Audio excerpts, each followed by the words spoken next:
반갑습니다. 그라제라입니다. 오늘은 저부력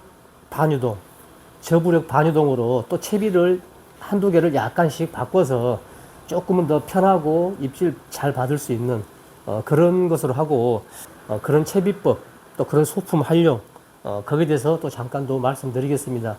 주관적인 생각이고 제 개인적으로 요 정도면은 초보분들이 조금 쉽겠다 하는 어떤 그런 차원에서 말씀드리니까 참조해 주시고, 그런 쪽으로 영상을 봐주시면 고맙겠습니다.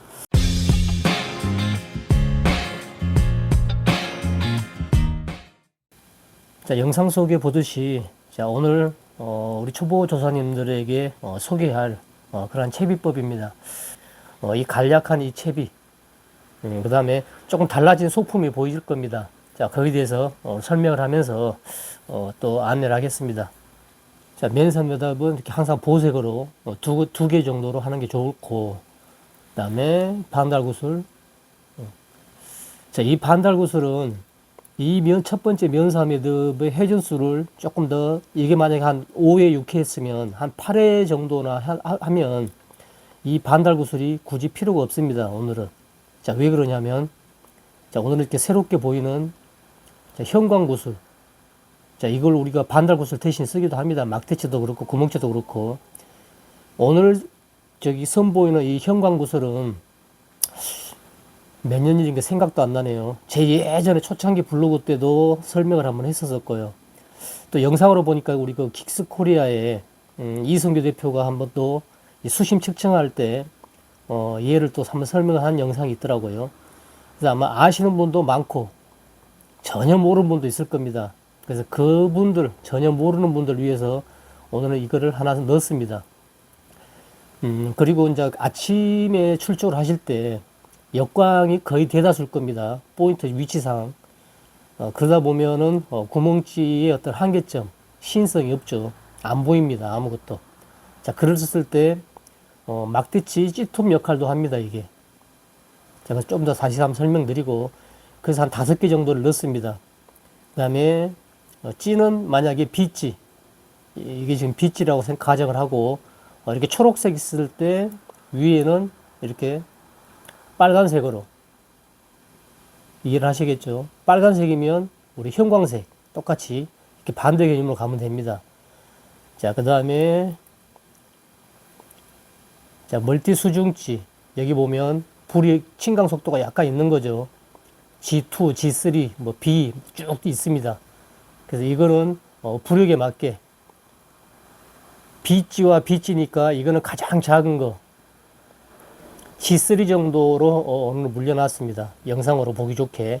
그래서 이 정도의 간격을 벌리고 하셔도 되고, 저번에 설명드렸듯이 얘를 쭉 밑으로 내려가지고 이렇게 붙여버려서 아예 고정이 돼버리게, 여기서까지가 이렇게 움직이지 못하게 이렇게 하면 예민한 입질도 같이 잡을 수 있는 걸로. 그 다음에 이걸 약간씩 이렇게 벌려 놓으면, 자, 똑같이 민물 찌멈춘 고무 이거를 수중치로 이렇게 눌렀습니다. 이렇게 도래까지. 이 채비법은 침강되는 어떤 그 호수별로 이것만 다르고 방법은 똑같습니다.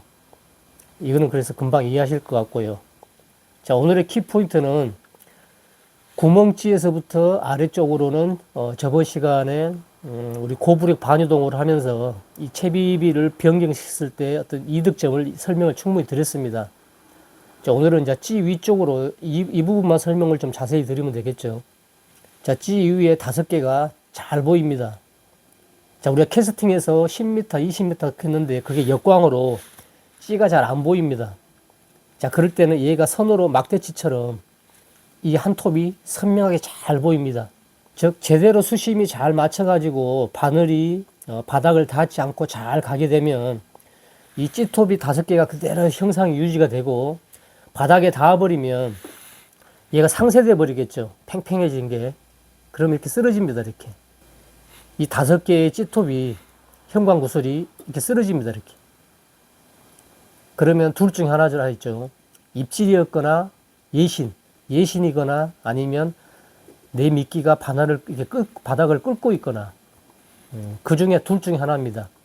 그럼 무조건 얘가 지금 쓰러졌다 그러면 무조건 긴장하고 나머지 있는 원줄 잘 살해가지고 초립대를 싹 뽑아듭니다. 이렇게.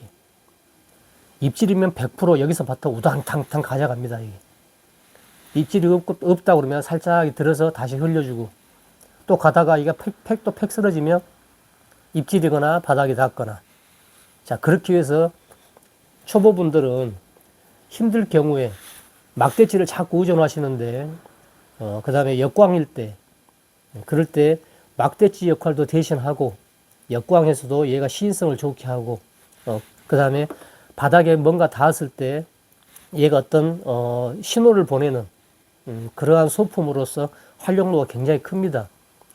그 다음에 수심을 찍을 때도 마찬가지고 그건 잠이 목줄 달고 다시 설명을 드릴게요. 자, 바늘을 하나 묶었습니다. 바늘을 묶었고 이제 밑에를 좀 설명을 드리는데 설명드리기 전에 우리 그 초보 조사님들은 수중찌를 이렇게 도장이 된 게 있지 않습니까?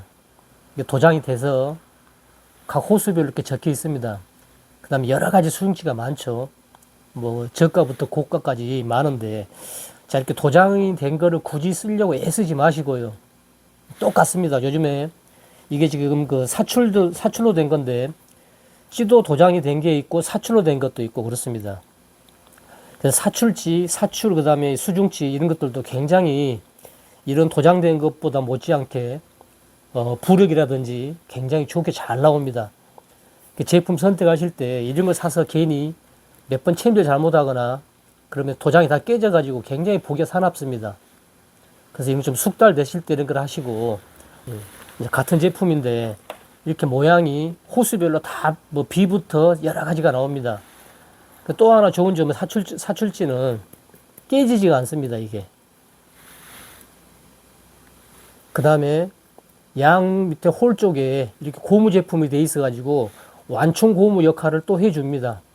이렇게 맛 닿을 때는 여기에 완충 고무를 굳이 하나를 넣지 않아도 된다는 얘기죠. 오용 고무를. 그럼 채비가 훨씬 더 간결하죠.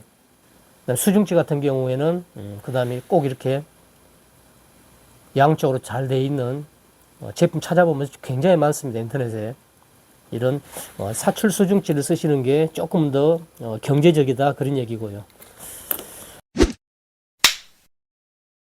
자, 우리 초보 조사님들이 이제 바닥을 수심을 측정을 하실 때 요즘에 이제 수심 측정하는 게 여러 가지가 많이 나오는데 채비보다 무겁고 멀리 던져가지고 빨리 깔아쳐서 바닥을 찍어야 되는 거다 보니까 손실도 심합니다. 어디 걸려가지고 수심을 찍다 보면 걸려서 터져 나가는 것도 있습니다. 그래서 그런 걸 감안하시고 시중에 가면 이게 3,000원짜리던가요? 이렇게 막 나온 거 있죠, 하나에. 이런 거 한 두세 개씩 항상 갖고 다니시고 채비를 다 하시고 난 다음에 이 면을 이렇게 하면 이 면은 폭이 넓고 이 면은 폭이 작지 않습니까? 이 작은 쪽 끝쪽으로 이렇게 그래서 폭이 작은 쪽으로 이렇게 해서 자 캐스팅하면 절대 안 빠지겠죠 이게. 자 이렇게 빠지지 않습니다 이게. 자 그래서 수심을 찍다가 이게 바위에 혹시 걸려서 안 빠져나오면 이 고무가 이게 지금 고무 제품이거든요. 이 고무 제품이라서 얘는 웬만큼 이렇게 몇 번 하면 터져 나와 버립니다 이게. 그래서 너무 깊이 막 넣지 마시고 캐스팅 해가지고 빠지지 않을 정도의 그 정도의 간격. 그래서 뭐 굳이 비싸고 좋은 거 쓰지 마시고 이렇게 싼 거 쓰시고. 그다음에 자작고라는 것을 영상 찾아보면 여러 개가 나와 있습니다. 자, 한겨울철에는 옥수수 미끼를 많이 쓰는데 깨는 방법들도 여러 가지가 많습니다. 근데 활성도가 좋을 때는 막 3개씩, 4알씩, 5알씩 뭐 3호바늘, 4호바늘이랑 우리 그 뭐야 꽃광 깨듯이 막 깨는데 아무 상관없습니다. 챔질 타이밍만 자기 나름대로 확실히 가져가면 되고 조금 예민할 때의 경우는 자, 한 알만 써도 상강령이 입질을 정확하게 받을 수 있습니다. 어차피 잡어를 따먹든 감성돔 입질을 하든 이 한 알이 주는 매력이 또 굉장합니다.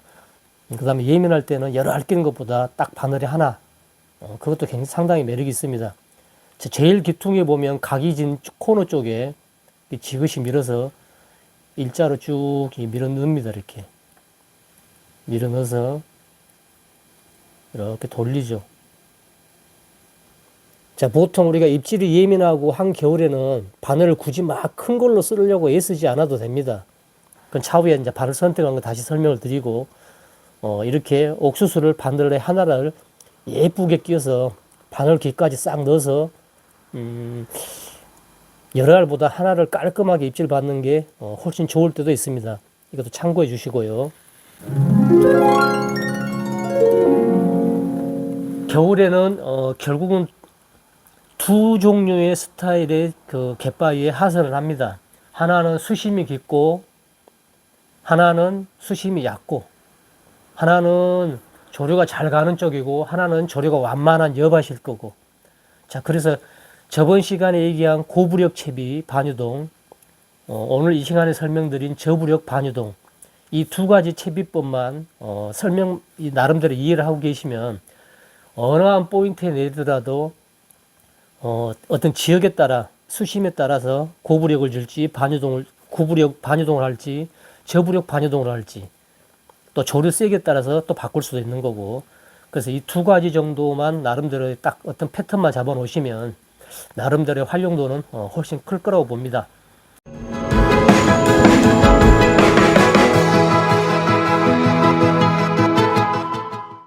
자, 이렇게 오늘은 감성돔 저부력 반유동 이 채비법에 대해서 좀 알아봤습니다. 간단한 소품만 추가만 한두 개만 더 해주면 훨씬 더 편하고 입질도 잘 받고, 그 다음에 조금 더 운영도 쉽고 조금 매력적으로 다가오지 않을까 합니다. 그래서 뭐 모든 낚시가 다 그렇죠. 소품 활용입니다. 소품 활용. 자작으로 하든 자작과 비슷하게 생각되는 소품이 있으면 가져와 가지고 이렇게 저렇게 나름대로 연구해서 자기만의 채비법, 자기만의 어떤 낚시를 할 수 있는 그러한 것들이 재미죠, 낚시꾼들은. 그래서 아마 이런 소품 활용들을 많이 연구하고, 그 다음에 그러한 것들을 나름대로 자기만의 노하우로 가지고 있어야 됩니다. 또 다음에 또 시간이 되면 여건이 되면 또 다른 채비법이라든지 또 기타 소품 활용하는 그러한 방법을 설명을 드리겠습니다. 자, 며칠 동안은 날이 엉망일 것 같습니다. 혹시 출조 오시는 분들은 문의하시고요. 그 다음에 이렇게 바람이 센 날은 하늘 날씨만 보지 말고 항상 바람의 세기, 해상 날씨, 해상의 파도, 바람의 방향 이런 걸 보시고 출조 일정을 잡으셨으면 좋겠습니다. 자, 다음 시간에 또 좋은 영상으로 또 찾아뵙겠습니다. 자, 고맙습니다.